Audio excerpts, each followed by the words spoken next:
In this lesson, you will learn about the be verb. What is the be verb? Well, be is a verb to start with. Remember, a verb is an action word like cook, laugh, drink, and dance.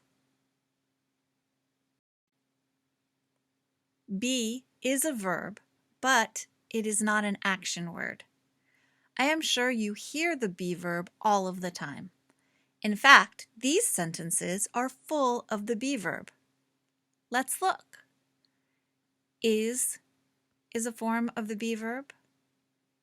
Am is also the be verb. And are is also a form of be. Let's look at the verb chart for be in the simple present. Here's a chart with the pronouns, and here are the forms of the be verb.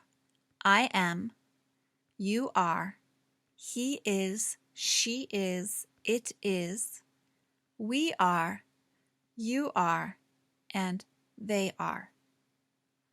You can see there are 3 forms of the be verb. Other verbs only have 2 forms, but be is always different.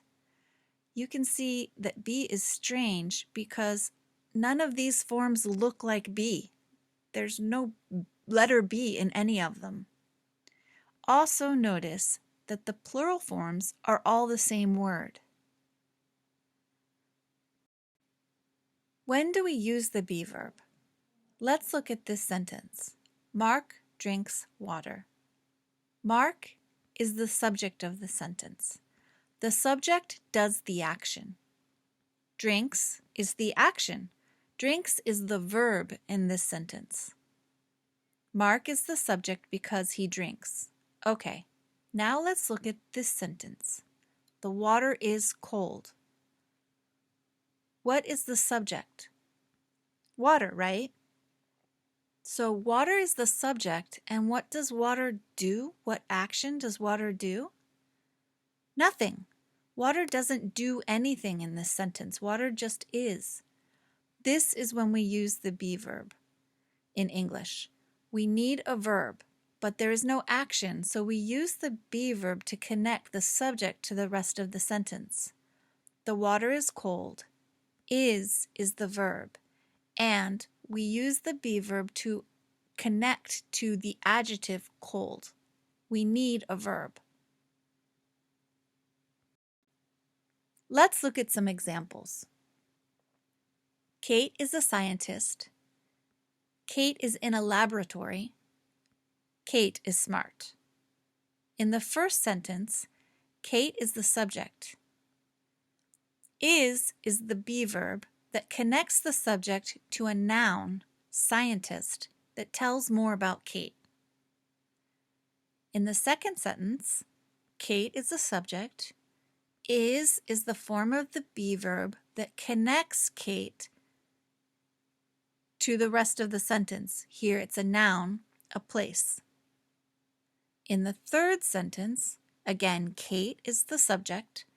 Is the be verb that connects Kate to the rest of the information. Here, an adjective that describes her. Kate is smart. Be connects the subject to information about the subject. Here is Mark again. Mark is a runner. Mark is the subject. Is the be verb. And a runner is more information about Mark. Be is the verb that connects the information to the subject when there really isn't any action. Here, the more information is a noun, runner, but we can change the sentence. Mark is thirsty. Now, the information is an adjective. Mark is at a park. Now, that information is at a place. Mark is from California. Also, a place, from a place. Be connects the subject to information about the subject when there isn't really an action happening.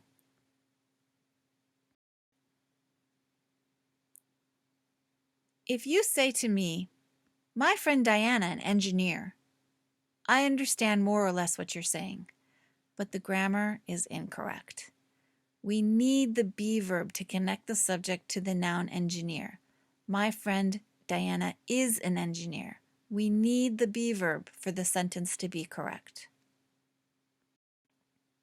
If you say, "These strawberries very sweet," I understand, but the grammar is incorrect. There is no verb in this sentence, and every sentence needs a verb. So we use the be verb. The strawberries are sweet. And here, are is the be verb that connects the strawberries to the adjective sweet.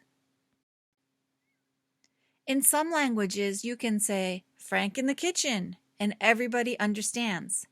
But in English, this doesn't work. We say, "Frank is in the kitchen," because we need that be verb. Here's one more example. Can you see what is wrong? It is missing a be verb. What form of be should go here? Am. I am from California. This is correct grammar. There are 3 forms of be in the present, but we have more than 3 pronouns in this chart. Am always goes with I and only I, but look at are. Are goes with you, we, and they. And is could be he is, she is, or it is. This is why we always need a subject in every sentence in English. Let's look at an example. In English, we need a subject in every sentence. In some languages, you can say, "are interesting," but in English, we don't know what you mean. You are interesting, we are interesting, they are interesting. Since there are only 3 forms of be, we need to include a subject in every sentence. Are interesting is incorrect. Languages are interesting. Okay, let's look at one more thing about the verb be. We can use a contraction. Look at these 2 sentences. She is a student and she's a student. They sound almost the same. We see the be verb is in the first sentence. In the second sentence, there is just an S. This is called a contraction. A contraction is 2 words in one. This mark here, this mark is an apostrophe, and we use it in contractions. Combine the pronoun and be to make a contraction. Let's do it. Look at I am. So in I am, we drop the A, we move the M a little closer, and we add an apostrophe. I'm. You are. Again, we drop the A here, we push it a little closer, and we add an apostrophe. Your. He is, she is, it is follow the same pattern. So drop the I, move the S closer to make one word, and put in the apostrophe. She's, its follow the same pattern as he's. We are changes to we're, you are changes to your, and they are changes to their.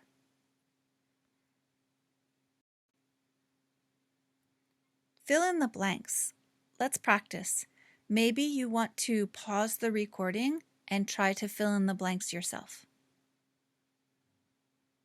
Okay, are you ready for the answers? Amy and Lynn are friends. Amy is from California. Lynn is from Colorado. Amy and Lynn are college students.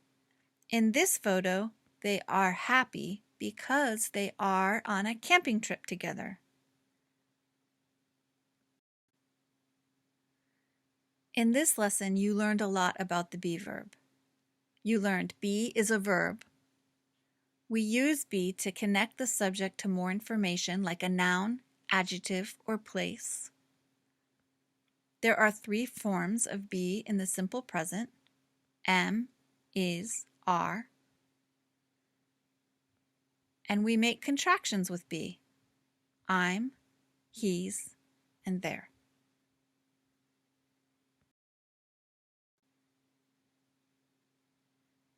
The end.